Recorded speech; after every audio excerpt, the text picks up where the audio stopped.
Ranzabal, Laboral Kutxa taldeko txirrindularia, gaur irabazle Esteian, oso pozik ikusten da, konta iguzu, finales garaipena hemen Esteian, konta iguzu nola izan da zure impresioak karreran?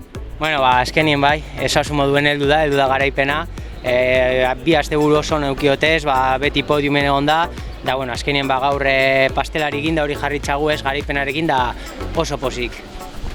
Nafarrako Pakao liderra, 5 karrerak izango dira, eta, bueno, oraindik helburuak zuk esan duzun bezala atzo, mikrofona horretan, helburua da maiatzaren buelta, baina, bueno, oraindik lasterketa geratzen dira.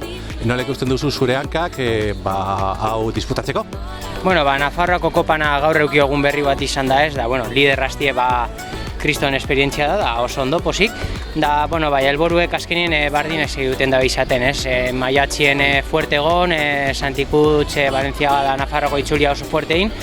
Bueno, segatik ez gero, zuk esatuzun bezala, txapelketa honetako maiotau defendatu da, lortut egun. Zorionak eta eskerrik asko. Mila esker, zuri.